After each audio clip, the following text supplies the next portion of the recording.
stop it right there. You see, we're in transition. Okay, we're coming up the floor with the ball on table side, and we got the center on table side.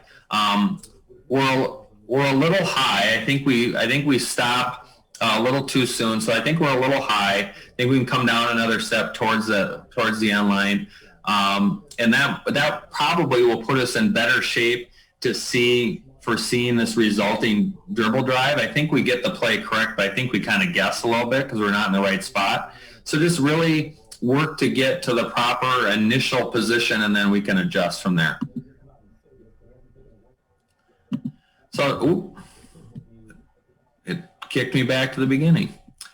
So just take a look at the center's positioning right now with this play. And that's what I talked about a little bit ago, that if he comes down another step or two, I think he has a way better look at the resulting contact by this defensive player. And this is a blocking foul, and it's properly called by the center, but I believe, based on his positioning, that I think he's guessing.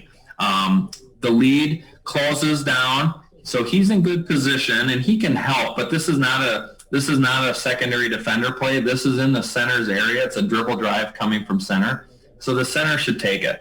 And he does, but my question is, how can he look through number 2, number 25, and the other player at the elbow and see this contact and get this play correct without guessing? And I think the way we do that is by moving a little bit lower. And then if he's in the middle of or right about free throw line extended or a step lower, I think he sees this dribble drive, sees this resulting contact. And if you're looking at the defensive player, we talked about legal guarding position and how you establish that. If they get past head and shoulders past the torso of the defender, and now we have resulting contact, that's on the defensive player. And I think that's what you see here with it in this still shot, that the offensive player gets his head and shoulders past the defender. So this should be a blocking foul on the defender. Now let's let it play out and kind of see what happens, and just put yourself in the shoes of the officials. What would you do? How would you communicate it? I can move my finger. There we go. So we have a dribble drive. He's looking in the right spot. We talked about that, but he needs to move lower. Okay. We have contact. It is a blocking foul. But let's talk about patience and philosophy. Many times we penalize the offensive player for defensive contact. So in this case, defensive player makes contact with a player who has gathered in a try for goal, okay? And then we put it, we like to wave it off and put it on the floor, which is what this official does. I think if we show more patience, take another second or two, a foul now is a foul 2-3 seconds from now. So we're not in a hurry.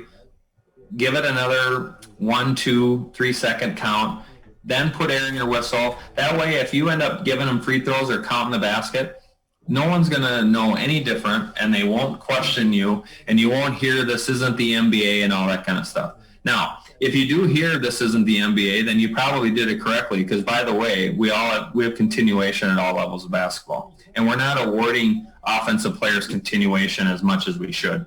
So that's the point here on this play is, as a center, let's work lower to get that vantage point on this dribble drive. Lead can help. I like the lead's positioning. Okay. Trail needs to work a smidge lower as well. We should be more like the 28-foot line. And then the last part of this play is make sure we give continuation if we can. Don't penalize the offensive player because the defense committed a foul.